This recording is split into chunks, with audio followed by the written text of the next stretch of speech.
Hey there friends, Nibs again. Wanted to get out and do a little plinking, a little shooting tonight. Beautiful, beautiful night, mid-March in upstate New York. Out here in the evening in short sleeves, absolutely beautiful, comfortable weather. And wanted to show you guys this beautiful old German air rifle that I just got done putting back together and getting back up and running. You've seen this one on my channel before if you've watched any of my videos, but what we have here is a Feinwerkbau model 124, which is a fine old gun. I believe they made these from the early 70s up into I think the late 80s if I remember right. Then they started maybe into the 90s. Then they actually started calling them just the Feinwerkbau Sport, and they changed them, got a plastic trigger guard, and from what I've read, they're really just not the same caliber of gun, so to speak, as these old 124s. And I believe there's a 127, which was a 22 caliber.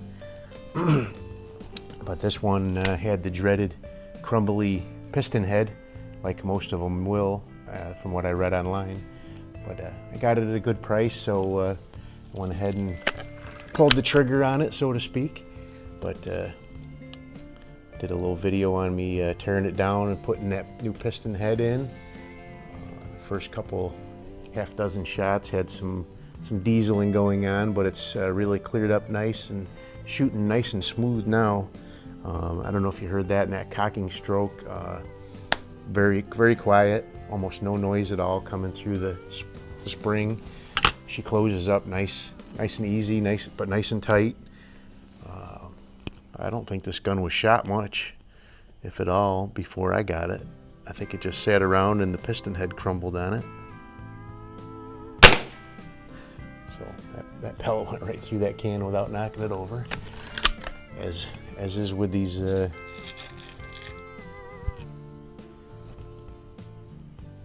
rifles. Are pretty powerful, so they do have a tendency to do that, just blow through the cans. So this does have an automatic. We've got officers over at the pistol range doing some training today, so we got to put up with the noise in the background, but a lot of people say they appreciate that, so. Yeah, that went clean through it. I actually was knocking them over earlier. So. But you see the swamp we have to deal with here this time of the year with the spring thaw coming on. But this is one fine shooting gun. It looks like the sighting system is dead nuts on. I do plan to. I really want to get a aperture sight for the back of it. I was going to put this one on. This is my Weihrauch HW50S, and I ended up putting that. Ended up putting that peep sight on there, just because that one was ready to go and this one wasn't. So, but I'll get something on this, either a scope or a aperture sight. I did find an Air Venturi aperture sight. I'm not sure what the quality is on it, but it's less than $50, so I may go ahead and get that. I waste more money on pellets than that, so. But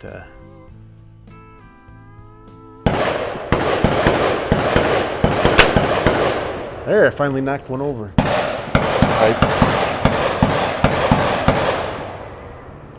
Tough to concentrate. I know people like to hear that gunfire in the background, but it's tough for me to concentrate on what I'm saying when that's going on. But super happy with this gun. I'm going to do another video on it and do some chrony testing and do some trigger pull testing. It's got a really nice trigger. It's not quite as nice as that record trigger in that Weihrauch, but it is a really fine trigger nonetheless. So I'm gonna try to hit that green can, second one from the left towards the top. See if I can knock it over.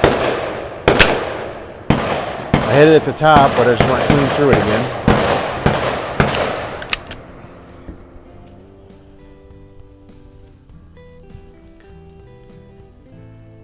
So if I do end up getting that Air Venturi sight, it's like a newer sight.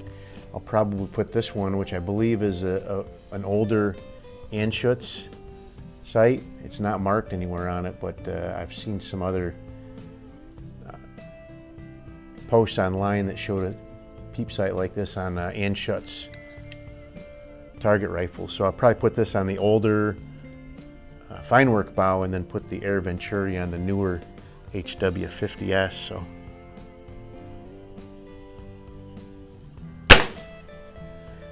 well, I haven't missed yet, but I really wanted to knock them targets over. I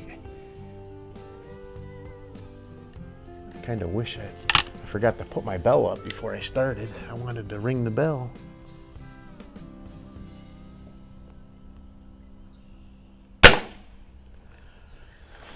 All right, these cans are being stubborn, so I don't know if I'm going to get to knock them over, but I don't want to make this video too awful long, and I'm running out of daylight too. So, but I thought you guys would appreciate seeing this old timer back up and running. Really nice, really smooth, very quiet, no spring buzz when it fires.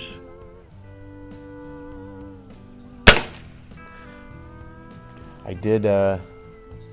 So before I put everything back together and before I greased everything up, I actually sprayed down all the moving parts inside with some Molly dry lube.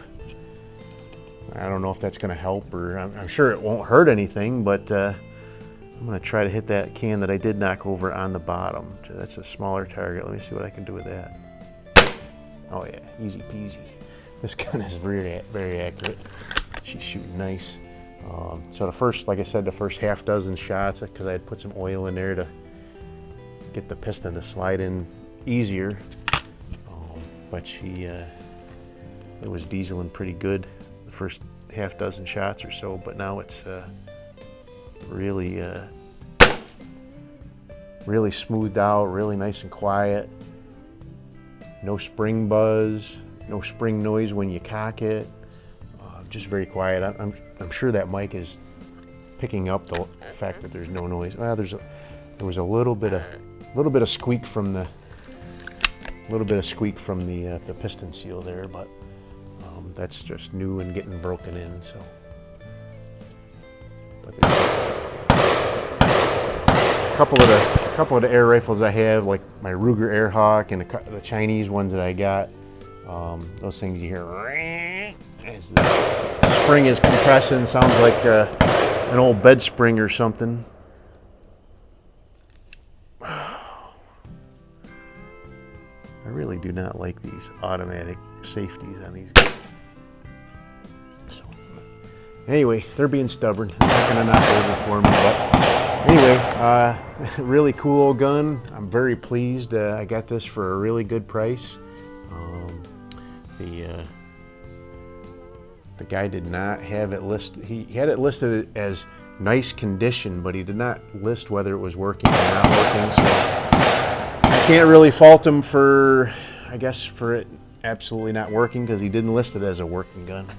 Didn't list it as a non-working gun either, but I did get it at a very, very low price. I guess other people were scared off because it didn't say that it was a functioning gun, but I'm not scared. If I can get a fixer-upper for a really decent price, then I'll be very happy about that. So that's what I did. Other than the piston seal being, before I even started shopping around for one, I had read about these, and these were notorious for the piston seal to crumble on them. Just whatever the material they were made out of it was a great piston seal when they were new, but they just did not stand the test of time, ozone or whatever got to them. But has a little tiny scratch here, and I don't know if I could even buff that out. I can't even feel it with my fingernail. It's just on the surface, so I don't know if I could somehow buff that out, but hardly even notice it when you get some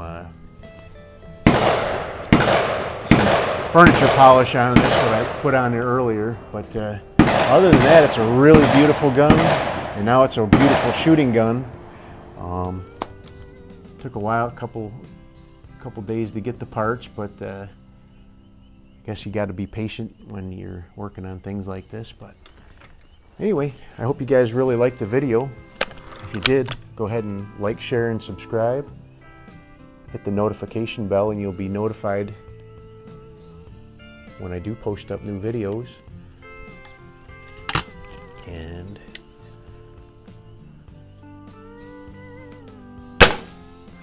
very nice trigger. And we'll see you again next time. Have a great day.